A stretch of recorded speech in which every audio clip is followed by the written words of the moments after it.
Digital విద్యా ప్రపంచం berry బడికి స్వాగతం. నేను మీ సంజయ్. ఈరోజు మనం ఈ వీడియోలో డే 10లో భాగంగా ఫ్రేమింగ్ WH క్వశ్చన్స్, అదేవిధంగా క్వశ్చన్ ట్యాగ్స్ అనే టాపిక్స్ని కంప్లీట్ చేద్దాం.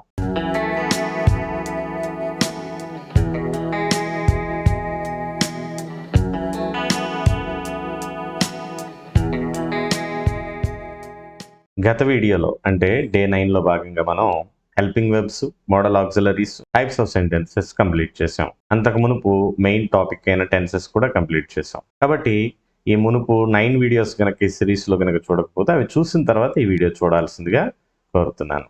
సరే, ఈ డే 10లో భాగంగా ఫస్ట్ టాపిక్ ఫ్రేమింగ్ WH క్వశ్చన్స్లోకి మనం వెళ్ళిపోదాం. To frame A question correctly use this formula. అయితే ఎప్పుడైనా కానీ ఏదైనా కానీ క్వశ్చన్ మనం ఉపయోగించాలి లేదా తయారు చేయాలి అనుకుంటే ఈ కింద ఏదైతే నేను ఒక ఫార్ములా లేకపోతే ఒక స్ట్రక్చర్ ఇచ్చానో ఆ స్ట్రక్చర్ అనేది కంపల్సరీ మనం ఫాలో అవ్వాల్సి ఉంటుంది. ఫస్ట్ WH వర్డ్ అనేది ఒకటి మనం యూజ్ చేయాలి. అంటే ఏ సందర్భంలో ఏ WH వర్డ్ అనేది ఉపయోగించాలనేది కింద లెసన్లో మనం చూస్తాం. దాని తర్వాత దానికి కనెక్టింగ్గా ఒక హెల్పింగ్ వెర్బ్ ఉపయోగించాలి, అలాగే సబ్జెక్ట్ ఉపయోగించాలి, మెయిన్ వెర్బ్ ఉపయోగించాలి. లాస్ట్లో కంపల్సరీ సెంటెన్స్ అంతా కంప్లీట్ అయిన తర్వాత క్వశ్చన్ మార్క్ అనేది ఉపయోగించాలి. అప్పుడు ఒక WH క్వశ్చన్ అనే దానికి ఒక ఫుల్ ఫామ్ అనేది మనకి లభిస్తుంది. మరి WH వర్డ్ ఏది ఏ సందర్భంలో ఉపయోగించాలి, హెల్పింగ్ వెర్బ్ అనేది ఎలా తీసుకురావాలి, ఒకవేళ సెంటెన్స్లో హెల్పింగ్ వెర్బ్ ఉంటుందా, ఉంటే దాన్ని ఎలా తీసుకురావాలి, ఒకవేళ లేకపోతే మనం హిడెన్ ఆ హెల్పింగ్ వెర్బ్ని ఎలా ముందుకు తీసుకురావాలి, సబ్జెక్ట్ని ఎలా ఉపయోగించాలి, ఆ వెర్బ్ని ఎలా ఉపయోగించాలి, సబ్జెక్ట్ని బట్టి వెర్బ్ ఎలా ట్రాన్స్ఫార్మ్ అవుతుంది, ఇట్లా అన్నిటిని మనం ఈ లెసన్లో చాలా ఇంపార్టెంట్ టాపిక్, చాలా చిన్న టాపిక్, అదేవిధంగా స్కోరింగ్కి చాలా స్కోప్ ఉన్న టాపిక్ కాబట్టి జాగ్రత్తగా వినమని మీ అందరు రిక్వెస్ట్ చేస్తున్నాను. ఫస్ట్ మనకి ఏదన్నా కానీ ఒక సెంటెన్స్ ఇచ్చి ఆ సెంటెన్స్ని మనం WH వర్డ్లో మార్చాలి అనుకున్నప్పుడు, లేకపోతే సెంటెన్స్ క్వశ్చన్ కింద మార్చాలనుకున్నప్పుడు ఫస్ట్ మనం చేయాల్సింది ఏంటి అంటే, దానిలో చెక్ చేయాల్సింది ఫస్ట్ ఏంటి అంటే విజిబుల్ హెల్పర్, అంటే కనిపించే హెల్పర్ వర్డ్ ఏదన్నా ఉందా, హెల్పింగ్ వెర్బ్ ఏదన్నా ఆ సెంటెన్స్లో ఉందా. కాబట్టి చూడండి, లుక్ ఎట్ ద సెంటెన్స్, ఆ సెంటెన్స్ వైపు చూడండి. Do you see any of these words. అయితే దీనిలో మీకు ఈ వర్డ్స్ ఏమన్నా కనిపిస్తున్నాయా? Is, am, are, was, were, has, have, had, will, shall, can, could, would, must, may, might, should, ఇలాంటి వర్డ్స్ ఏమన్నా మనకు కనిపిస్తున్నాయేమో చూడాలి. ఒకవేళ అవి కనిపిస్తే, if you see one of these, వీటిలో ఏదన్నా ఒకటి కనిపిస్తే move it to the front of the subject. Subject కంటే తర్వాత ఉండే ఈ వర్డ్స్ని ఏం చేస్తారు అంటే మీరు తీసుకొచ్చే సబ్జెక్ట్ కంటే ముందే కూర్చోబెట్టాల్సి ఉంటుంది. ఫర్ ఎగ్జాంపుల్ చూడండి, ఇక్కడ హీ ఈజ్ ప్లేయింగ్ అనే సెంటెన్స్ ఉంది. దీన్ని మనం WH క్వశ్చన్ కింద లేదా ఒక క్వశ్చన్ కింద ఫామ్ చేయాలనుకుంటే, WH క్వశ్చన్ కింద ఫామ్ చేయాలి అంటే ఏం పెట్టాలనేది ముందు తర్వాత సంగతి. ముందు అసలు అది క్వశ్చన్ కింద ఫ్రేమ్ అవ్వాలి అంటే ఈ హెల్పింగ్ వెర్బ్ ఏదైతే ఈజ్ అని మనకి ఇక్కడ కనిపిస్తుందో ఈ ఈజ్ని సబ్జెక్ట్ కంటే ముందులోకి తీసుకురావాలి. సబ్జెక్ట్ ఏది మనకి, ఇదిగోండి, హీ అనేది సబ్జెక్ట్ అవుతుంది, ఈ ప్లేయింగ్ అనేది ఏమవుతుంది, వెర్బ్ అవుతుంది. కాబట్టి ఈ హెల్పింగ్ వెర్బ్ని సబ్జెక్ట్ కంటే ముందుకి, ఇక్కడ చూడండి, ఇదే is he playing question mark అవుతుంది. ఒకవేళ ఇది WH వర్డ్ పెట్టాలి అంటే ఎలా అనేది ఆ తర్వాత చెప్తాను. ఫస్ట్ క్వశ్చన్ ఫామ్ చేయడం నేర్చుకోండి. తర్వాత చూడండి, దే హ్యావ్ ఫినిష్డ్, వారు పూర్తి చేశారు. ఇప్పుడు ఏమైంది, హ్యావ్ అనే హెల్పింగ్ వెర్బ్ ముందుకు తీసుకొచ్చి హ్యావ్ దే ఫినిష్డ్ అని అడిగాం. అలాగే వీ కెన్ గో, ఇప్పుడు ఏమవుతుంది, మేము వెళ్ళొచ్చు అన్నదాన్ని క్వశ్చన్ కింద ఫామ్ చేయాలంటే ఈ కెన్ అనే హెల్పింగ్ వెర్బ్ని ముందుకు తీసుకొచ్చి కెన్ వి గో అని అడిగాం. కాబట్టి క్వశ్చన్ ఏదన్నా మనం ఫామ్ చేయాలంటే ముందు ఏం చేయాలంటే దానిలో విజిబుల్గా ఒక వెర్బ్, హెల్పింగ్ వెర్బ్ ఏదన్నా కనిపిస్తుందేమో చూడాలి. ఒకవేళ హెల్పింగ్ వెర్బ్ కనుక లేకపోతే ఇప్పుడు ఏం చేయాలి అంటే అన్ప్యాక్ ద హిడెన్ హెల్పర్. అక్కడ హెల్పింగ్ వెర్బ్ మనకు కనిపించకపోయినా అక్కడ హెల్పింగ్ వెర్బ్ ఉన్నట్లే లెక్క.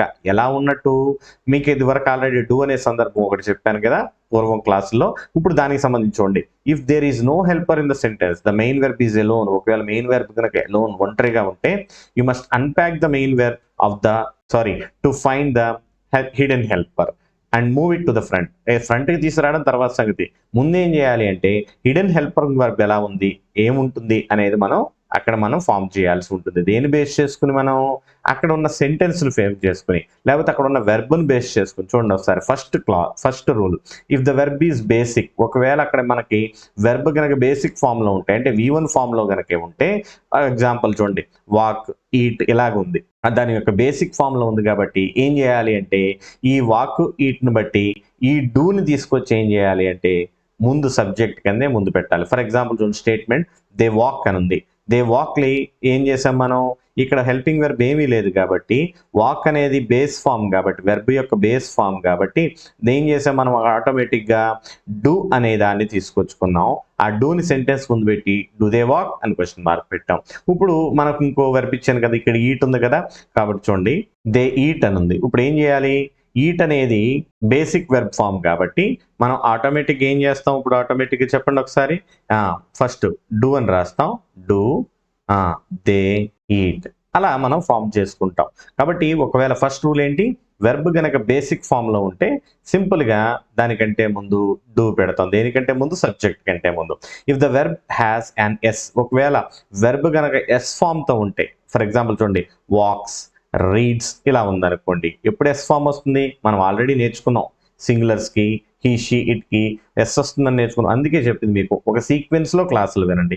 ఇక్కడ ఎస్ ఎందుకు రాలేదు, దేకి, దేక్ కానీ వీక్ కానీ ఏం రాదు, ఎస్ రాదు ప్లోరల్స్కి కానీ. కాబట్టి జాగ్రత్తగా గమనించండి, మీరు ముందు క్లాసులు వింటే ఇప్పుడు మీకు ఇక్కడ ఎస్ ఎందుకు వచ్చింది, ఎస్ ఎందుకు రాలేదు అనేది క్లియర్గా అర్థమవుతుంది. కాబట్టి షీ వాక్స్ అని ఉంది, షీ వాక్స్ ఏమవుతుంది, ఇక్కడ ఎస్ ఫామ్లో ఉంది కాబట్టి ఇప్పుడు ఎస్ ఫామ్లో ఉన్న దానికి ఏం చేయాలంటే డస్ వస్తుంది. ఎస్ లేకపోతే డూ వచ్చింది కదా వెర్బ్ బేసిక్ ఫామ్లో ఉంటే, మరి ఎస్ ఫామ్లో ఉంటే ఏమవుతుంది, డస్ వస్తుంది. మరి డస్ వచ్చి ఆ వాక్స్ గానే ఉంటుందా అంటే అవ్వదు. ఏమవుతుందంటే వాక్స్ అనేది వాక్ అయిపోతుంది. సింపుల్గా ఏంటి అంటే ఆ దానిలో ఉన్న ఎస్ ఇక్కడ డూకి చేరి డస్ అవుతుంది అన్నట్టు లెక్క. అలాగే ఇప్పుడు మనం ఏం చేద్దాం, హీకి రాద్దాం, హీకి ఈట్స్ రాద్దాం, హీ ఈట్స్ అని రాశారు పైన రాసినట్లే. జాగ్రత్త చూడండి, ఇప్పుడు ఏం చేయాలి, ఇక్కడ ఎస్ ఫామ్ ఉంది కాబట్టి ఇక్కడ ఏమవుతుంది, డస్ రాశాను, డస్ తర్వాత హీ రాశాను, ఈట్ రాయాలి, ఈట్స్ రాయాలి, డస్ హీ ఈట్ అని రాయాలి. అర్థమవుతుందా నేను చెప్పింది? ఇప్పుడు రెండు రూల్స్ అయింది, ఒకటి ఎస్ ఫామ్ ఉంటే, ఇంకోటి ఏమో బేసిక్ ఫామ్లో ఉంటే. ఇప్పుడు నెక్స్ట్ చూద్దాం, if the verb is in the past tense, ఒకవేళ వెర్బ్ గనక బేసిక్ ఫాము కాదు, ఎస్ ఫాము కాదు, అది పాస్ట్ ఫామ్లో ఉంది, అంటే వాక్డ్, ఏట్ అలా ఉంది. కాబట్టి ఆ యొక్క వర్బ్ ఫామ్లో పాస్ట్ టెన్స్లో గనక ఉంటే ఇప్పుడు ఏం చేయాలి అంటే దీన్ని మనం ఎలా అన్ప్యాక్ చేయాలి అంటే, ఇది పాస్ట్ టెన్స్లో ఉంది కాబట్టి ఈ డూ అల్లా కాకుండా ఇక్కడ మనం ఏం రాస్తామంటే డిడ్ రాసి ఆ ఫామ్ని, వాక్డ్ అనే ఫామ్ని, ఈ యొక్క పాస్ట్ ఫామ్ని మనం ఏం చేస్తాం, మామూలు వర్బ్ ఫామ్లోకి రాసేస్తాం. అలాగే రాద్దాం, ఇప్పుడు చూడండి హీ వాక్ లేకపోతే హీ ఏట్, హీ ఏట్ని ఏం రాయాలి, డిడ్ హీ ఏట్ అని రాయకూడదు, మనం ఏం రాయాలి, దాని యొక్క వెర్బ్ ఫామ్ ఈట్ రాయాల్సి ఉంటుంది. కాబట్టి రెండు రూల్స్, దానిలో హెల్పింగ్ వెర్బ్ ఉందా ముందుకు తీసుకొచ్చేయండి, దానిలో ఒకవేళ హెల్పింగ్ వెర్బ్ లేకపోతే హెల్పింగ్ వెర్బ్ని ఫ్రేమ్ చేయాలి. ఎలా ఫ్రేమ్ చేయాలి, మూడు రూల్స్. ఒకవేళ వెర్బ్ కనుక బేసిక్ అయితే డూ రాయాలి, వెర్బ్ కనుక ఎస్ ఫామ్తో ఉంటే డస్ రాసి వెర్బ్ ఫామ్ రాయాలి, అంటే ముందుకు తీసుకొచ్చి.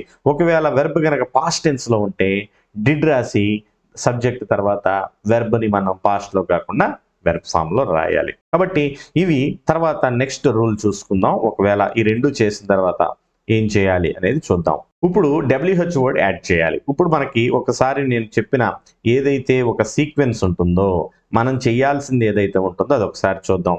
మెయిన్ వెర్బ్ని రాసాం, టిక్ పెట్టుకుందాం ఏమేం చేసామో.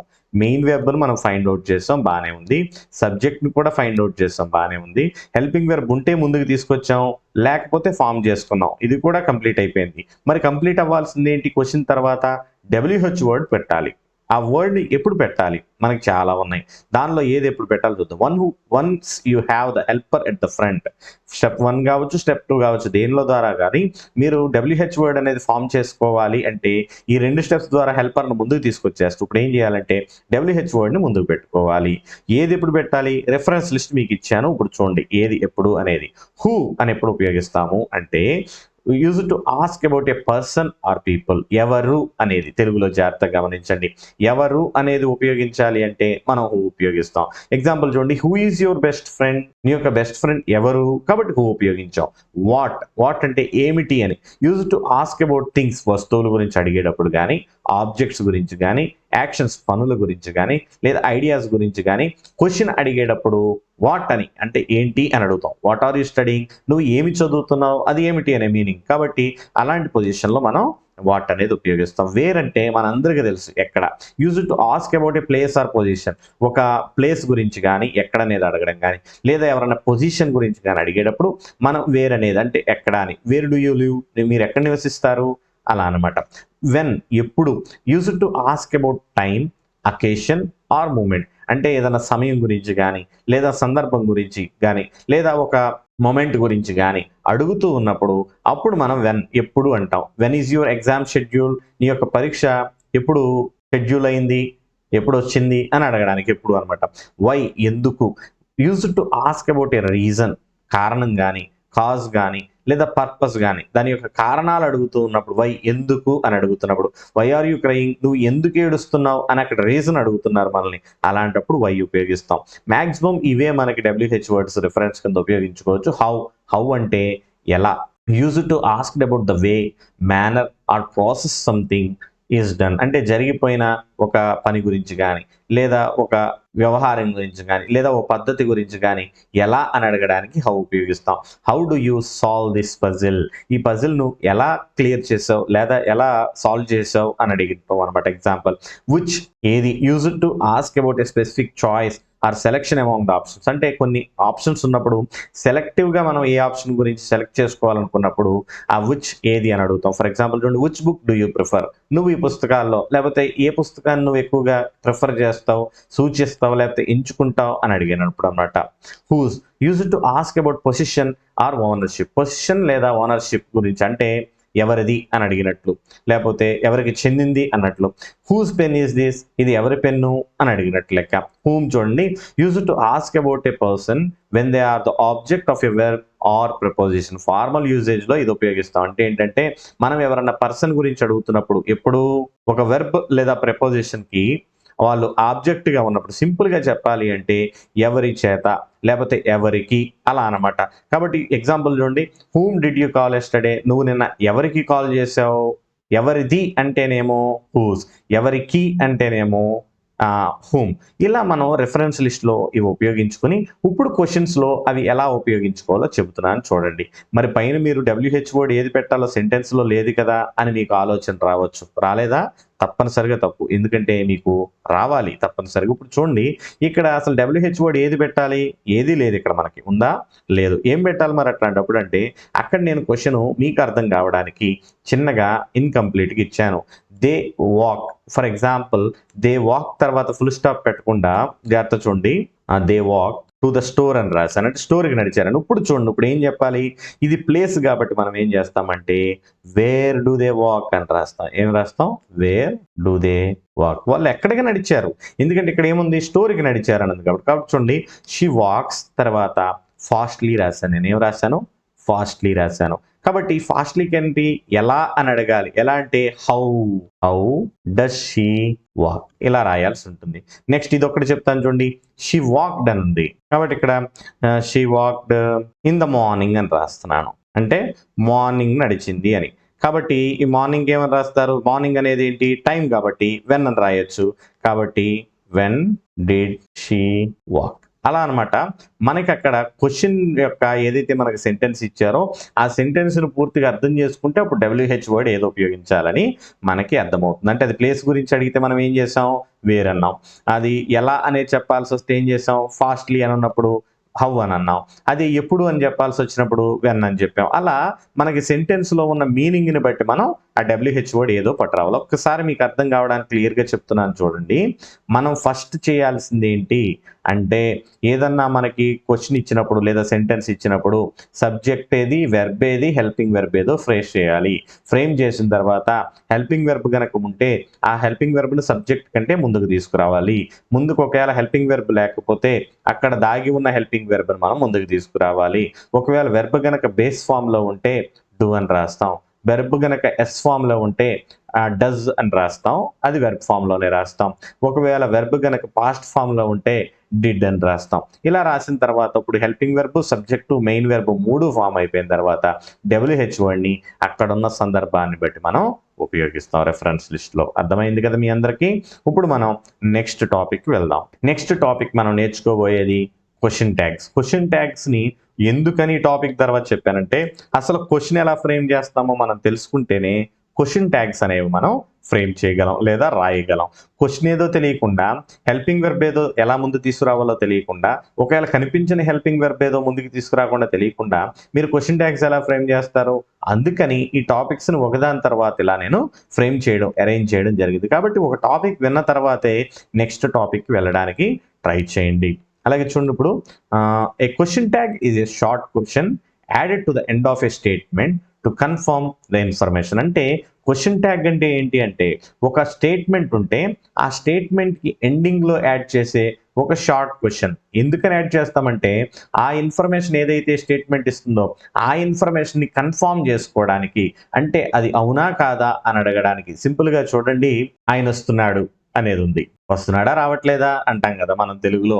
లేదా సాయంత్రం నువ్వు వస్తావా రావా అని అడుగుతాం కదా. తెలుగు కాబట్టి మనం ఇలా వాడుక భాషలో అడుగుతాం. కానీ ఇంగ్లీష్లో ఏం చేస్తామంటే, ఆ సెంటెన్స్కి లాస్ట్లో ఒక షార్ట్ క్వశ్చన్ అనేది యాడ్ చేస్తాం. కాబట్టి ఈ క్వశ్చన్స్ ఫామ్ చేసేటప్పుడు 3 కోర్ రూల్స్, అంటే 3 ప్రాముఖ్యమైన రూల్స్ చెప్తాను మీకు, జాగ్రత్తగా గుర్తుపెట్టుకోండి. First one, polarity. అందులో చూడండి, if the statement is positive the tag is negative. ఒకవేళ స్టేట్మెంట్ మనకి ఇచ్చిన స్టేట్మెంట్ కనుక పాజిటివ్గా ఉంటే, అంటే అంత సానుకూలమైన స్టేట్మెంట్ అయితే, దానిలో నాట్ కానీ నో కానీ ఇలాంటి వాటికి సంబంధించినవి ఏమీ లేకపోతే, ఇప్పుడు ఏం చేయాలంటే ట్యాగ్ని మనం నెగిటివ్గా రాయాలి. అంటే ఆఖరిలో రాసే క్వశ్చన్ ట్యాగ్ నెగిటివ్లో రాయాలి. If the statement is negative, ఒకవేళ స్టేట్మెంటే నెగిటివ్ అయితే, నాట్తోనో నోతోనో ఇలాంటి వాటిల్లో ఉందనుకోండి, ఇప్పుడు ట్యాగ్ని మనం పాజిటివ్తో రాయాలి. ఇది ఫస్ట్ రూల్. అంటే స్టేట్మెంట్ పాజిటివ్ అయితే నెగిటివ్లో రాస్తాం, స్టేట్మెంట్ నెగిటివ్ అయితే ట్యాగ్ని పాజిటివ్లో రాస్తాం. రెండోది, pronoun only. Always use a pronoun in the tag. ట్యాగ్లో ఎప్పుడూ కూడా ప్రొనౌనే ఉపయోగించాలి. Never use a proper noun. అంటే ఏదన్నా పేరు అలా ఉపయోగించకూడదు. ఎందుకంటే I, we, you, he, she, it, they ఇలాంటివి ఉపయోగించాలి. కానీ సెంటెన్స్లో నౌన్ వచ్చింది కదా అని ఆ నౌన్ ఉపయోగించకూడదు.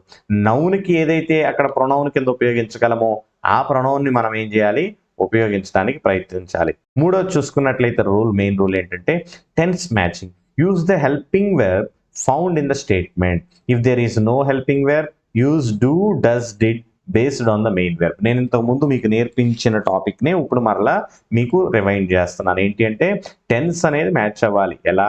హెల్పింగ్ వెర్బ్ ఏదైతే ఉంటో తీసుకొస్తాం. ఒకవేళ హెల్పింగ్ వెర్బ్ లేకపోతే మీరు డూ పెట్టాలా, డస్ ఉంచాలా, లేకపోతే డిడ్ అక్కడ మెన్షన్ చేయాలా అనేది దేని మీద ఆధారపడి ఉంటుందంటే ఆ మెయిన్ వెర్బ్ని బట్టి ఆధారపడి ఉంటుంది. మనం ఇదివరకే చూసాం కాబట్టి. అలా ఆ 3 రూల్స్ని బేస్ చేసుకుని మనం ఈ యొక్క క్వశ్చన్ ట్యాగ్ అనేది ఫామ్ చేస్తాం. అయితే ఈ క్వశ్చన్ ట్యాగ్లో ఉపయోగించే కామన్ కాంట్రాక్షన్స్ అంటే షార్ట్ ఫామ్స్ కొన్నిటి మీకు ఎక్స్ప్లెయిన్ చేసి, ఆ తర్వాత వీటిల్లో రూల్స్ని అప్లై చేస్తూ తదుపరి క్లాస్లోకి, అంటే తదుపరి కంటెంట్లోకి మనం వెళ్దాం. యామ్ ప్లస్ నాట్ ఏదైతే మనం యూజ్ చేయాలంటే, మనకి స్టేట్మెంట్లో యామ్ వస్తే మనం ఏం చేస్తాం, యామ్ నాట్ అని రాయాలి కదా దేనిలో, క్వశ్చన్ ట్యాగ్లో. కాబట్టి యామ్ నాట్, యామింట్ ఉండదు అక్కడ. మనకి ఏముంటుందంటే ఇది ఒకటి గుర్తుపెట్టుకోండి, ఆరింట్ అని వస్తుంది. ఏమొస్తుంది, ఆరింట్. ఇది ఒక్కటి అండర్లైన్ చేస్తుంది. ఇలా ఏవైతే తేడాలు ఉంటాయి అవి చెప్తాను. ఈజ్ వచ్చింది అనుకోండి, ఈజ్ నాట్ కింద ఈజింట్ అని రాస్తాం. ఆర్ నాట్ నేమో ఆరింట్ అని రాస్తాం. వజ్ నాట్ ని, ఇది అండర్లైన్ చేయొద్దు అనుకున్నాం కదా గుర్తుంటాకి, వజ్ నాట్ ని వజింట్ అని రాస్తాం. వర్ నాట్ ని వరింట్. అంటే ఎక్కడ మనకి ఆ యొక్క కాంట్రాక్షన్ పెడుతున్నామో జాగ్రత్తగా గమనించండి. డు నాట్ ని డోంట్ అని రాస్తాం. డస్ నాట్ ని doesn't. Did not didn't. Will not won't. కాబట్టి ఇది కొంచెం మారింది కాబట్టి మరలా అండర్లైన్ చేస్తాను. విల్ నాట్ కి won't. Have not haven't. Has not hasn't. Had not hadn't. Can not ని కాంట్. షుడ్ నాట్ ని షుడెంట్. కాబట్టి ఈ రెండు గుర్తుపెట్టుకోండి. యామ్ నాట్ ఏమో ఆరింట్ అవుతుంది, విల్ నాట్ ఏమో విలింట్ అవ్వదు, ఓంట్ అవుతుంది. కాబట్టి ఈ కాంట్రాక్షన్స్ గుర్తుపెట్టుకోండి. నెక్స్ట్ చూద్దాం. అయితే first the invisible negative rule అనేది కూడా దీనిలో చూడాలి. అంటే ఏంటి అంటే, ఫస్ట్ నేను ఏం చెప్పాను, పాజిటివ్లో ఉంటే నెగిటివ్లో రాయాలి, నెగిటివ్లో ఉంటే పాజిటివ్లో రాయాలి. కొన్ని సెంటెన్స్లు ఉంటాయి, వాటిలో కొన్ని వర్డ్స్ ఉంటాయి. ఆ వర్డ్స్ ఏంటంటే ఆ సెంటెన్స్ చూడడానికి పాజిటివ్ కనిపిస్తుంది కానీ దానిలో ఉపయోగించే వర్డ్ ఇట్ సెల్ఫ్ ఏంటంటే ఇన్విజిబుల్ నెగిటివ్. అంటే చూడండి ఒకసారి, this words make sentence negative even without the word not. Not లేకపోయినా కానీ ఇవి నెగిటివ్ సెంటెన్స్ అయిపోతాయి. కాబట్టి ట్యాగ్స్ ఏం చేయాలి, మనం పాజిటివ్లో రాయాల్సి ఉంటుంది. ఆ వర్డ్స్ ఏంటి అంటే హార్డ్లీ, అంటే దాదాపుగా లేదు. She hardly studies. చూడడానికి దీనిలో నాట్ అనేది లేదు కానీ అది ఒక నెగిటివ్ సెంటెన్స్. ఒక అమ్మాయి గురించి ఇలా చెప్పాం, షీ హార్డ్లీ స్టడీస్ అంటే కష్టపడి చదువుతుందని కాదు, అక్కడ ఏంటి అంటే ఆమె దాదాపుగా చదవదు అన్నట్టు లెక్క. అంటే దాదాపుగా ఆమె చదవడం అనేది ఒక ఇంపాసిబుల్ టాస్క్ అన్నట్లు. అదే జాగ్రత్త గుర్తుపెట్టుకోండి. ఈ హార్డ్లీ అనేవాడు అది ఒకవేళ లాస్ట్లో వస్తే కూడా అప్పుడు అలాగే అనుకోకూడదు. ఒకవేళ ఈ సెంటెన్స్ ఇలా కాకుండా ఇలా ఉందనుకోండి, ఏమని, హీ స్టడీస్ హార్డ్లీ అని ఉందనుకోండి, ఈ హార్డ్లీని అప్పుడు తీసుకొచ్చి మీరు ఏం చేస్తారు, ఈ దాదాపుగా లేదనకూడదు. ఆమె ఇప్పుడు కష్టపడి చదువుతుంది అన్నట్టు లెక్క. ఇప్పుడు హార్డ్లీ అనేది ఇక్కడ ఎందుకని నెగెటివ్ అయిందంటే ఇది స్టడీస్ తర్వాత లేదు, స్టడీస్ గురించి అది ఎక్స్ప్లెయిన్ చేయట్లేదు కాబట్టి జాగ్రత్తగా గమనించండి. హార్డ్లీ అనేది చెప్పాను కదా అని బండ గుర్తు పెట్టుకుని అలా వెళ్ళిపోకూడదు. కాబట్టి ఇప్పుడు మనం యాజ్ ఆఫ్ నౌ ఈ కాంటెక్స్ట్ లోకి వద్దాం. ఇక్కడ హార్డ్లీ అనే వర్డ్కి దాదాపుగా లేదు, ఆమె అసలు పుస్తకం తీయదు అన్నట్లు లెక్క. కాబట్టి ఇప్పుడు ట్యాగ్ ఏం చేయాలి, మనం నెగిటివ్ లో రాయాలి. సారీ, ఇక్కడ నెగిటివ్ గా ఉంది కాబట్టి మనం పాజిటివ్ లో రాయాలి. డస్ షీ అని రాసాం, ఎందుకంటే స్టడీస్ కాబట్టి ఎస్ వచ్చింది. కాబట్టి ఏం ఉపయోగించాలి, మనం డస్ ఉపయోగించాలి. డస్ షీ అని రాసాం. కాబట్టి నెక్స్ట్ చూద్దాం. సెల్డమ్ అంటే అరుదుగా అని అర్థం. కాబట్టి షీ సెల్డమ్ విజిట్స్, అతను చాలా అరుదుగా వస్తాడు. అరుదుగా రావడం అంటే ఏంటి, సరిగ్గా రాడు అని అర్థం, లేదా తరచుగా రాడు అని అర్థం. కాబట్టి అది నెగిటివ్ కాబట్టి ఏం చేస్తాం, డస్ హీ అని రాస్తాం. అంటే ఇక్కడ విజిట్స్ ఉంది కాబట్టి డస్ రాసాం, హీ రాసాం. కాబట్టి నెక్స్ట్ చూద్దాం. మళ్ళీ they rarely eat out. Rarely అంటే ఏంటంటే అరుదుగా, అది కూడా నెగిటివే కాబట్టి అక్కడ దే వచ్చింది. కాబట్టి ఇప్పుడు ఏం చేయాలి, ఇప్పుడు సబ్జెక్ట్ ఏది రావాలి అనేది తర్వాత చెప్తాను. కాబట్టి ఇక్కడ ఈట్ అనేది వచ్చింది కాబట్టి డు దే అని రాసాం. కాబట్టి తర్వాత స్కేర్స్లీ అంటే దాదాపుగా లేదు. కాబట్టి వి స్కేర్స్లీ హ్యావ్ మనీ, అసలు మా దగ్గర దాదాపుగా మనీ లేనట్లే లెక్క. కాబట్టి హ్యావ్ వి అని రాసాం. ఎందుకంటే ఇక్కడ హెల్పింగ్ వెర్బ్ ఉంది కదా, ఈ హ్యావ్ నే ముందుకు తీసుకొచ్చేస్తాం. కాబట్టి బేర్లీ దాదాపుగా లేదని అర్థం. ఈ బేర్లీ మూవ్స్ అంటే దాదాపుగా అసలు కదలడు, ఓ చోటే కూర్చుంటాడు. కాబట్టి డస్ హీ కదులుతాడా అన్నట్లు అడిగినట్లు లెక్క. నెక్స్ట్ చూసుకుంటే నెవర్ అనేది మనకి నాట్ లో కనిపించకపోయినా అది కూడా ఒక నెగిటివ్. ఎలాగో చూడండి ఒకసారి. దే నెవర్ లై, వారెప్పుడు అబద్ధం చెప్పరు అంటే అది నెగిటివ్ వర్డ్ కాబట్టి ఇక్కడ డూదే చెబుతారా అని అడుగుతున్నాం. నెక్స్ట్ చూడండి ఒకసారి. ఫ్యూ అనేది కూడా చాలా నెగిటివ్ వర్డే. ఎందుకంటే ఈ హ్యాస్ ఫ్యూ ఫ్రెండ్స్, అతనికి చాలా కొద్ది మంది ఫ్రెండ్స్ ఉన్నారు. అంటే ఫ్రెండ్స్ పెద్దగా ఉండరు అన్నట్లు లెక్క. కాబట్టి ఫ్యూ అనేది ఏమవుతుంది, నెగిటివ్ వర్డ్ కింద అవుతుంది. కాబట్టి ఇప్పుడు కరెక్ట్ ట్యాగ్ ఏమవుతుందంటే యాజ్ హీ అని అవుతుంది. ఎందుకంటే హ్యాజ్ అనే హెల్పింగ్ వెర్బ్ని పట్టుకొచ్చాం, సబ్జెక్ట్ని ఇక్కడ రాసుకున్నాం. నెక్స్ట్ చూడండి. లిటిల్ అంటే చాలా తక్కువ, అది కూడా అంతే. షీ హాజ్ లిటిల్ హోప్, ఆమెకు చాలా హోప్ అనేది చాలా తక్కువగా ఉంది. కాబట్టి తక్కువగా ఉండటం అంటే ఎక్కువగా లేకపోవడం, కావాల్సినంత లేకపోవడం. కాబట్టి అది కూడా నెగిటివ్ అవుతుంది. కాబట్టి హ్యాష్ షీ అనుకుందా అని అడుగుతున్నాం. కాబట్టి హెల్పింగ్ వెర్బ్ని ఎలా తీసుకొచ్చామనేది జాగ్రత్తగా చూడండి. నో వేర్ అంటే ఎక్కడా లేదు. కాబట్టి you are going nowhere, నువ్వు ఎక్కడికి వెళ్ళడం లేదు. ఆర్ యు వెళ్తున్నావా అని అడుగుతున్నట్లు లెక్క. కాబట్టి మనం ఈ క్వశ్చన్ ట్యాగ్స్ మనం ఏం చేయాలి అంటే, మనం ఈ యొక్క వర్డ్స్ ఏవైతే నేను ఈ నెగిటివ్ వర్డ్స్ చెప్పానో ఇవి ఉంటే మనం క్వశ్చన్ ట్యాగ్ని ఏం చేయాలంటే పాజిటివ్ లోనే రాయాలి. కాబట్టి ఇప్పుడు చూడండి, స్పెషల్ సబ్జెక్ట్ హ్యాండ్లింగ్ తీసుకుందాం. This or that. ఒకవేళ సబ్జెక్ట్ లో కనుక మనకి దిస్ లేకపోతే దట్ వచ్చిందనుకో ఏం చేయాలంటే క్వశ్చన్ ట్యాగ్ లో మనం ఇట్ తో రీప్లేస్ చేయాలి. జాగ్రత్తగా గమనించండి. అసలు మనం క్వశ్చన్ ట్యాగ్ ని ఎలా రాస్తాము అనేది ఒకసారి మీకు అర్థమైందా? ఒకవేళ అర్థం కాకపోతే ఒక్కసారి క్వశ్చన్ ట్యాగ్ ఏదన్నా రాసి చూపిస్తాను, అప్పుడు ఆటోమేటిక్ గా మీకు కూడా అర్థమవుతుంది. ఒక పాజిటివ్ సెంటెన్స్ చెప్తాను, అలాగే ఒక నెగిటివ్ సెంటెన్స్ కూడా చెప్తాను. జాగ్రత్తగా చూడండి. ఫస్ట్ ఇది నేను ఈజ్ లేట్ అని రాస్తున్నాను. ఏం రాస్తున్నాను? Is late. కాబట్టి ఇది పాజిటివ్ సెంటెన్స్. ఎందుకంటే ఇక్కడ నో, నాట్ ఇలాంటి ఏం కనిపించట్లేదు, నెగిటివ్ వర్డ్స్ కూడా ఏం కనిపించట్లేదు. ఇప్పుడు మనం ఏం చేయాలి, క్వశ్చన్ ట్యాగ్ లాస్ట్ లో రాయాలి. క్వశ్చన్ ట్యాగ్ ఎలా రాయాలి, ఇక్కడ మనకి హెల్పింగ్ వెర్బ్ ఏది ఉందో చూసుకోవాలి. హెల్పింగ్ వెర్బ్ ఏముంది, ఇక్కడ మనకి ఈజ్ ఉంది. ఈజ్కి ఏమో రావాలి, ఇక్కడ మనకి ఈజ్ నాట్ రావాలి. ఈజ్ నాట్ యొక్క కాంట్రాక్షన్ ఫామ్ ఏంటి, ఈజింట్. కాబట్టి హీ ఈజ్ లేట్. తర్వాత ఈజింట్ హీ, ఎందుకంటే సబ్జెక్ట్ హీ కాబట్టి. ఇప్పుడు ఒక నెగిటివ్ స్టేట్మెంట్ కూడా చెప్తాను మీకు, చూడండి ఒకసారి. You can't drive a car. నువ్వు కారుని నడపలేవు అన్నాను. ఇప్పుడు దీని క్వశ్చన్ ట్యాగ్ ఏం ఫామ్ చేయాలి, ఇక్కడ నెగిటివ్ లో ఉంది కాబట్టి కాంట్ కి పాజిటివ్ వర్డ్ ఏమవుతుంది, ఫస్ట్ దాన్ని ఏం చేయాలి, స్ప్లిట్ చేయాలి. కెనాట్ ని ఎలా స్ప్లిట్ చేస్తాం, కాబట్టి కెన్ ప్లస్ నాట్. కాబట్టి ఇప్పుడు కెనాట్ అని ఇక్కడ వచ్చేసింది కాబట్టి మనకి దేంతో రావాలి, కెన్ తో రావాలి. కాబట్టి కెన్, సబ్జెక్ట్ ఏంటి, యు, నువ్వు నడపగలవా అన్నట్లు అడిగినట్లే. కాబట్టి ఇలా మనం క్వశ్చన్ ట్యాగ్స్ అనేవి ఫామ్ చేసుకోవాలి. ఇప్పుడు క్వశ్చన్ ట్యాగ్స్ ఫామ్ చేసేటప్పుడు ఈ స్పెషల్ సబ్జెక్ట్ హ్యాండ్లింగ్ వచ్చినట్లయితే మీకు గనక ఇచ్చిన స్టేట్మెంట్ లో దిస్ లేదా దట్ అనేది గనక వస్తే ఇప్పుడు ఏం చేయాలి అంటే ఇట్ తో రీప్లేస్ చేయాలి సబ్జెక్ట్ ని. ఎందుకంటే ఈజింట్ దట్ లేకపోతే ఈజింట్ దిట్ అనకూడదు, దిస్ అనకూడదు. ఏమనాలి, ఇట్ తో ఫామ్ చేయాలి. కాబట్టి నెక్స్ట్ చూడండి, దీస్ దోస్. ఆటోమేటిక్ గా మీకు అర్థమైపోద్ది. దీస్ దోస్, ఇవి అవి. కాబట్టి వాటిని ఏమంటాం, దేతో రీప్లేస్ చేయాల్సి ఉంటుంది. కాబట్టి those are your pens, aren't they. కాబట్టి ఇప్పుడు నెగిటివ్ ఏమొచ్చింది అనేది మనకు అర్థమైపోతుంది. కాబట్టి దోస్ అని వచ్చినప్పుడు ఏం రాయాలి, దే రాయాలి. అలాగే దేర్ చూడండి, keep there as a subject అయితే ఇప్పుడు చూడండి there is a boy, there is a boy, ఇక్కడ దేరే సబ్జెక్ట్ కింద ఉంది కాబట్టి ఈజ్ ఇన్ దేర్ కింద మనం రాస్తాం. ఒకవేళ నథింగ్, ఎవ్రీథింగ్, ఎనీథింగ్, సంథింగ్ అని వచ్చింది అనుకోండి, దాన్ని దేంతో రీప్లేస్ చేయాలంటే ఇవి ప్రాక్టీస్ చేయండి. ఎక్కువగా క్వశ్చన్స్ ఇచ్చినప్పుడు నేను క్వశ్చన్స్ ఆల్రెడీ మన ఛానల్లో నేను ఎప్పటికప్పుడు పోస్ట్ చేస్తున్నాను, జాగ్రత్తగా చూడండి.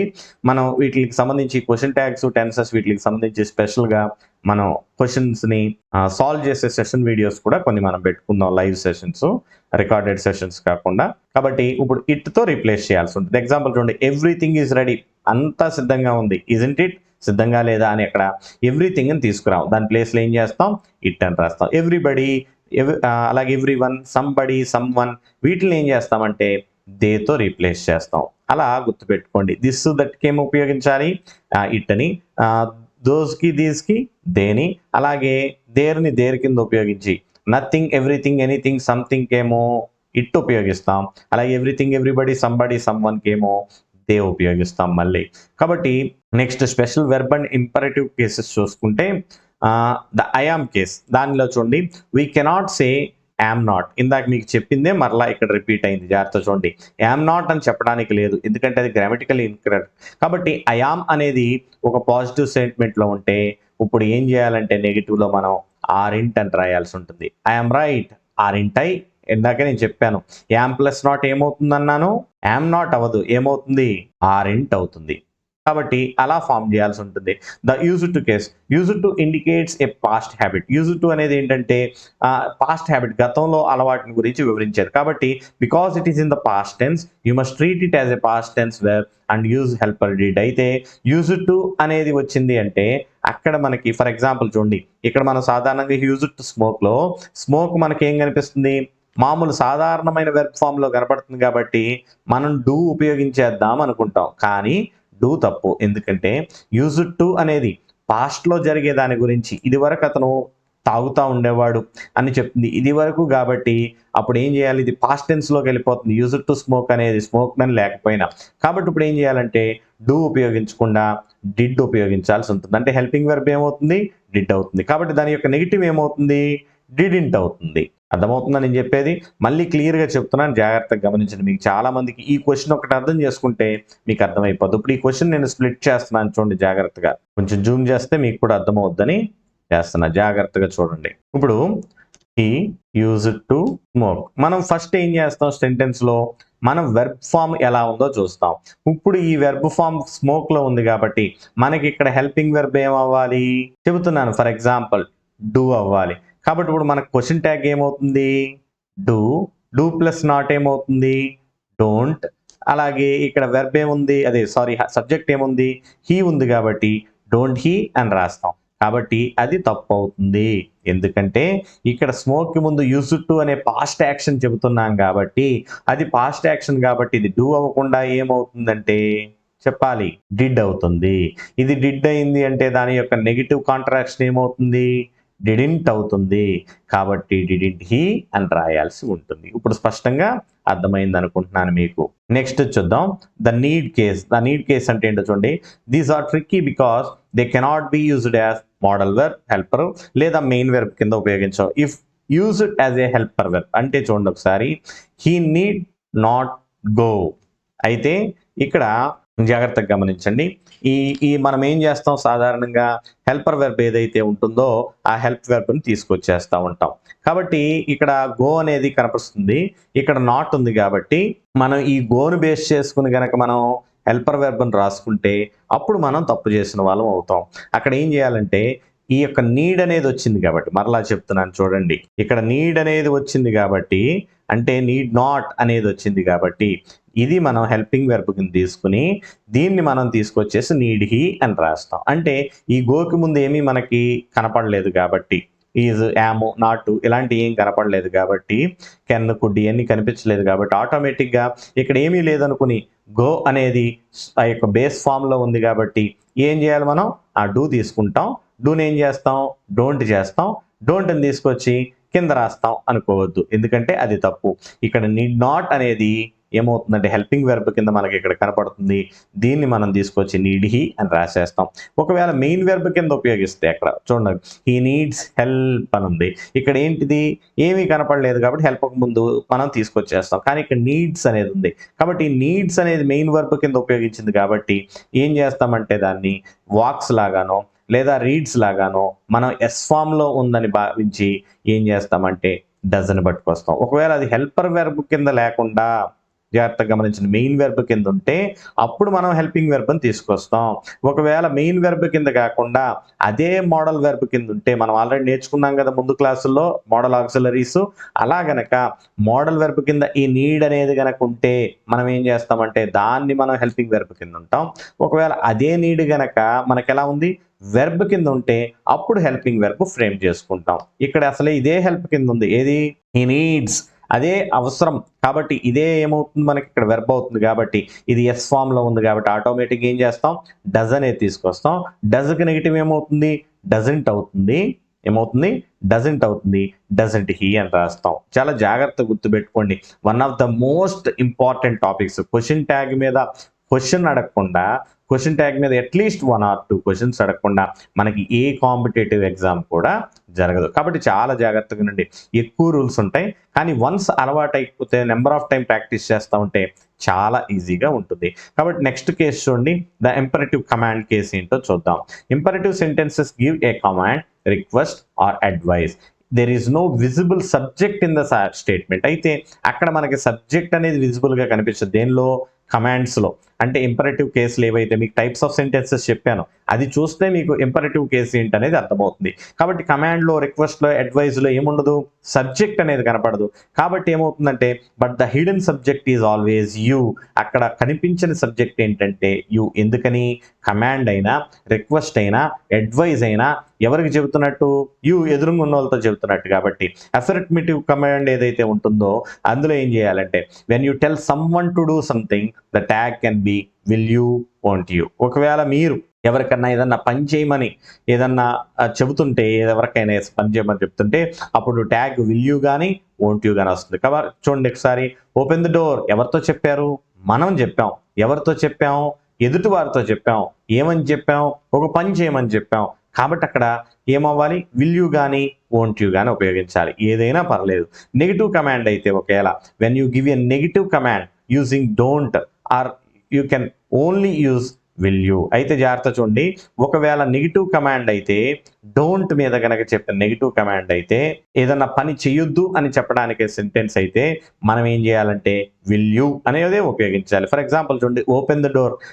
ఆ యొక్క డోర్ తీయమని చెప్పాం. డోర్ తీయమని చెప్పి విల్ యూ ఉపయోగించవచ్చు. తెస్తావా లేదా వోంట్ యూ తీవా అని కూడా అడగచ్చు.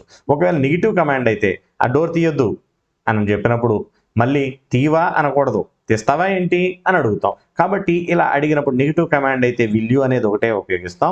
ఒకవేళ ఆ యొక్క ఇంపరేటివ్ కమాండ్ కేసులో మనకి అది కనుక ఎఫర్మేటివ్ కమాండ్ అయితే చెయ్యమని చెప్పే పని అయితే విల్ యూ ఉపయోగించవచ్చు, వోంట్ యూ కూడా ఉపయోగించవచ్చు. కాబట్టి లెట్ అనే కేసులో ఏమవుతుందో నెక్స్ట్ చూద్దాం ఒకసారి. Let is an observation. Let's is an observation for letters. అయితే లెట్స్ అనే దాన్ని మనందరికీ తెలుసు. ఏమని లెట్స్ని మనం ఎలా రాస్తాము షార్ట్ ఫామ్లో కాంట్రాక్షన్ ఫామ్లో రాస్తాం. దాని యొక్క అసలు ఫాము లెటర్స్. కాబట్టి ఇది ఏం చేయాలి అంటే it's suggestion for a group that includes your self. ఏదన్నా గ్రూప్కి ఇందాక ఏం చెప్పాను నేను కమాండ్ రిక్వెస్ట్ ఇలాంటివి ఏంటివి మనం ఇంకొకరితో చెబుతున్నప్పుడు అర్థమవుతుందా. అక్కడ సబ్జెక్ట్ ఎవరు మనమే చెబుతున్నాం కాబట్టి అక్కడ మనం కనిపించిన ఆ యొక్క సబ్జెక్ట్ అదే ఇక్కడ చూసే లెట్స్ అనేది ఏమైనా వచ్చిందంటే ఆ లెట్స్ అనేది ఏంటంటే ఒక గ్రూప్ ఆఫ్ పీపుల్తో మనం సజెస్ట్ చేస్తున్నట్టు.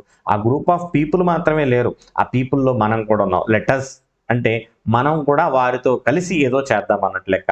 Therefore we use we in the tag. కాబట్టి అది మనం కింద ఉంటుంది కాబట్టి మనం ట్యాగ్లో ఏం చేస్తాం వి అనేది ఉపయోగిస్తాం. ఫర్ ఎగ్జాంపుల్ చూడండి లెటస్ డాన్స్ అంటే లెట్స్ డాన్స్ అంది కాబట్టి షెల్ వి వేద్దామా డాన్స్ చేద్దాం అన్నట్టు. లేదా లెటస్ ప్రే అంటాం అంటే ప్రార్థన చేసుకుందాం అన్నట్లు. అప్పుడు ఏం చేయాలి షెల్ వి మనం చేద్దామా. ఎందుకని షెల్ ఎందుకని ఉపయోగించాం ఆల్రెడీ మీకు టెన్సెస్ చెప్పినప్పుడు చెప్పాను. ఫస్ట్ పర్సన్ యొక్క యూజ్ ఉపయోగించినప్పుడు ఏం ఉపయోగించాలి మనం కంపల్సరీ షెల్ ఉపయోగిస్తాం. కాబట్టి అక్కడ మనం ఇన్వాల్వ్ అయ్యాం కాబట్టి వి అనేది ఫస్ట్ పర్సనే కాబట్టి మనం ఏం చేస్తాం, షెల్ అనేది ఉపయోగిస్తాం. కాబట్టి ఇది మన ప్రాసెస్. కాబట్టి ఇది ఒక్కసారి రివైజ్ చేస్తాను మీకు, ఎందుకంటే అప్పుడు మీకు ఈజీగా అర్థం అవడానికి వీలుంటుంది. మనకి స్పెషల్ సబ్జెక్ట్ హ్యాండ్లింగ్లో మనకి జాగ్రత్త చూడండి, దిస్ దట్ వస్తే ఇట్ రావాలి. సబ్జెక్ట్లో మార్చేటప్పుడు దీస్ దోస్కేమో దే రాస్తాం, దేర్కేమో మీకు ఇది నోట్స్ ఇవ్వడానికి ట్రై చేస్తాను మ్యాక్సిమం, దేర్కేమో దేర్నే ఉంచుతాం సబ్జెక్ట్ కింద. అలాగే నథింగ్, ఎవ్రీథింగ్, ఎనీథింగ్, సంథింగ్ కేమో ఇట్ పెడతాం. ఎవ్రీవన్, సంబడి, ఎవ్రీబడి, సమ్వన్కేమో మనం దేతో మనం క్వశ్చన్ ట్యాగ్ని రీప్లేస్ చేస్తాం. యామ్ కేసులో వచ్చేసరికి యామ్ నాట్ అనేది యామింట్ ఉంటుంది కాబట్టి ఆరింట్ రాస్తాం. యూజ్ కేసు వచ్చేసరికి ఆ యూజ్ టు వచ్చేసరికి ప్రీవియస్గా జరిగిన పాస్ట్ యాక్షన్ కాబట్టి డూ రాయకుండా డిడ్ రాస్తాం. నీడ్ వచ్చేసరికి నీడ్ నాట్ లేకపోతే నీడ్ అనేది మనకి హెల్పింగ్ వెర్బ్ కింద వస్తే ఆ హెల్పింగ్ వెర్బ్ని ఉపయోగిస్తాం. ఒకవేళ అది మెయిన్ వెర్బ్ కింద వస్తే అప్పుడు మళ్ళీ హెల్పింగ్ వెర్బ్ని మనం ఫామ్ చేసుకుంటాం. అలాగే నెక్స్ట్ ఫోర్త్ది వచ్చేసరికి ఒకవేళ ఇంపరేటివ్ కమాండ్ కేసు కనుక అయితే, అఫర్మేటివ్ కమాండ్ అయితే, అంటే మనం ఏదన్నా చెబుతూ ఉన్నప్పుడు అయితే పాజిటివ్గా, అప్పుడు మనం విల్ యూ, వోంట్ యూ రెండు ఉపయోగించవచ్చు. కానీ చెయ్యొద్దు అని చెబుతూ ఉన్నప్పుడు కంపల్సరీ మనం విల్ యూనే ఉపయోగిస్తాం. అలాగే లెటర్స్ అని చెప్పిన కేసులో మనం కూడా వారితో గ్రూప్ ఆఫ్ పీపుల్తో ఇంక్లూడ్ అయి ఉన్నాం కాబట్టి వి అనేది రాయాల్సి ఉంటుంది. కాబట్టి షెల్ వి అనేది వస్తుంది. కాబట్టి చూడండి, ఇది మనకి ఈరోజు మనం డిస్కస్ చేసుకున్న one of the most important topics ఏంటి, ఫ్రేమింగ్ డబ్ల్యూహెచ్ క్వశ్చన్స్. అంటే డబ్ల్యూహెచ్ క్వశ్చన్ ఏ ఫార్మాట్లో, ఏ ప్రొఫార్మాలో, ఏ స్ట్రక్చర్లో ఉండాలనేది చెప్పాను. ముందు క్వశ్చన్ ఫ్రేమ్ చేసుకోవాలి, ఆ తర్వాత డబ్ల్యూహెచ్ వర్డ్ పెట్టాలి. అలా క్వశ్చన్ ట్యాగ్స్ వచ్చేసరికి క్వశ్చన్ ఎప్పుడైతే తయారు చేస్తామో మనం పాజిటివ్ అయితే నెగిటివ్, నెగిటివ్ అయితే పాజిటివ్. అలాగే ప్రొనౌన్ అనేది ఎప్పుడు కూడా నౌన్ ఉపయోగించకుండా ప్రొనౌన్ ఉపయోగిస్తాం. ఇలా కొన్ని రూల్స్ అనేవి చెప్పి ఎక్సెప్షనల్ కేసెస్ ఏవైతే ఉంటాయో అవి కూడా ఎక్స్ప్లెయిన్ చేశాను. ఈ వీడియో మీ అందరికీ అర్థమైంది అనుకుంటున్నాను. ఒకవేళ ఈ వీడియో కనుక అర్థమైతే, మీకు గనక ఈ క్లాసెస్ నచ్చినట్లయితే ఈ వీడియోని లైక్ చేసి ఛానల్ని సబ్స్క్రైబ్ చేసుకుని పక్కనే ఉన్న బెల్ ఐకాన్ కొట్టడం అసలు మర్చిపోవద్దు. అలాగే ఈ యొక్క డిస్క్రిప్షన్లో అలా కామెంట్ బాక్స్లో కూడా పిన్ చేసి మీకు ఈ యొక్క ప్రిపేర్ అయ్యే వారి కోసం స్పెషల్గా గ్రూప్ లింకు, అదేవిధంగా వాట్సాప్లో ఛానల్ గ్రూప్ లింకు, అలాగే ఆ ఛానల్లో మనకి క్విజెస్ అనేవి ఎప్పటికప్పుడు కండక్ట్ చేస్తూ ఉంటాం కాబట్టి ఆ ఛానల్ని, అదేవిధంగా నా సోషల్ మీడియా అకౌంట్స్ యొక్క లింక్స్ని కూడా మీకు ఇవ్వడం జరిగింది. To follow. నెక్స్ట్ క్లాస్లో మళ్ళీ కలుసుకుందాం. Till then take care. Bye by.